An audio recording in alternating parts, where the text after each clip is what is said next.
오늘은 검진 환자의 진찰료 산정하는 부분을 구현해 보도록 하겠습니다. 검진 대상자의 경우에는 EGS에선 청구 안함으로 접수가 됩니다. 그래서 완료를 누르게 되면 진찰료 없이 검진만 이렇게 검진 정보만 저장이 되게끔 설계되어 있는데, 당일날 이제 외래를 보는 경우에, 예를 들어서 이 환자 같은 경우 이제 고혈압입니다. 그래서 내가 고혈압과 관련된 검진 당일날 필요한 당일 검사를 처방을 내고, 이 검사 내역에 대해서 저장을 하게 되면 이 청구한함이 없어지면서 동시에 진찰료 50% 산정되는 검진 당일 진찰료 산정 케이스로 바뀌게 됩니다. 그래서 먼저 병명을 넣고요. 이지서 병명을 넣을 때는 뭐 리핏을 해도 되고, 주상병과 보조상병을 바꾸고 싶다면 하나의 보조상병을 주상병으로 바꾸면 이렇게 순서가 바뀝니다. 그래서 이렇게 만성질환료 산정을 위해서는 병명을 정확하게 집어넣어야 되고요. 이렇게 만일 저장을 하게 되면 완료를 눌렀을 경우에는 진찰료를 산정을 하겠냐라는 메시지가 나옵니다. 그래서 검진 환자라고 해도 별도로 검사나 처방 등 외래 진료를 받을 경우에는 반드시 진찰료를 처방을 해야 됩니다. 그래서 얘를 누르고 여기에 해당하는 케이스, 이 경우는 심전도하고 요산 수치 검사이기 때문에 검사를 누르게 됩니다.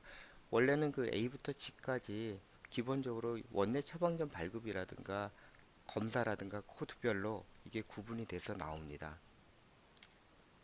다만 여기서는 제가 다시 한번 검사를 리피시켰기 때문에 아마 나오진 않는 것 같은데, 처음에 기본적인 약제나 처방을 내게 되면 요거는 클릭을 하진 않으셔도 됩니다. 그런데 만일에 이 항목이 내가 맞지 않다, 그럼 수정호를 하셔도 됩니다. 그래서 해당하는 그날의 행위에 대해서 행위에 대한 코드를 클릭을 하게 됩니다. 초음파 같은 경우는 F에 해당되고요.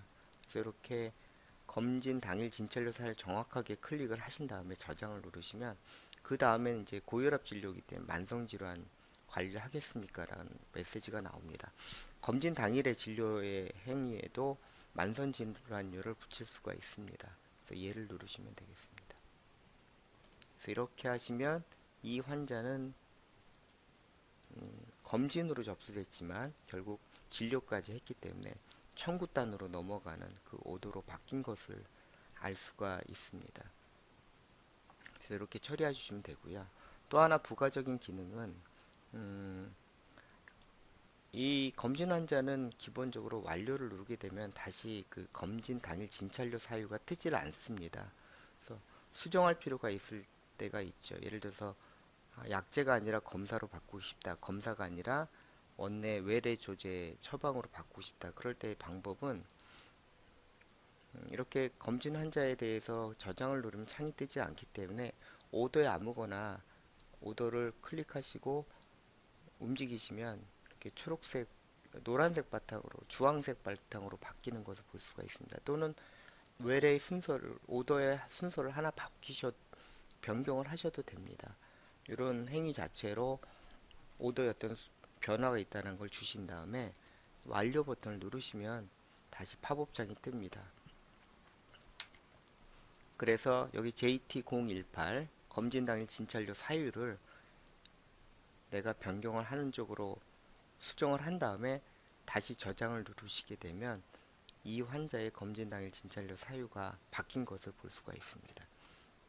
다시 한번 시연해 보면 오더를 하나 수정을 하고 주황색으로 바뀐 것을 확인한 다음에 그냥 완료 버튼을 눌러주시면 해당 팝업이 뜨는 것을 볼 수가 있습니다.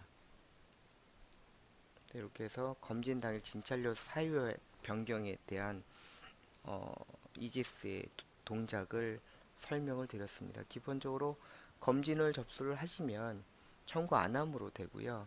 이 청구 안함에서 외래 진찰료를 발생할 수 있는 검사라든가 약제 행위들이 추가로 처방이 되면 외래 진료에 의해서 진찰료를 50% 산정하는 그러한 루틴이 실행이 되고, 팝업창에서 A부터 E까지 해당되는 사역을 누르신 다음에 저장을 하면 그 환자는 외래 청구분에 대해서는 그 진찰료를 50% 청구하는 그런 케이스로 바뀌게 된다는 것이 제 설명의 요약입니다.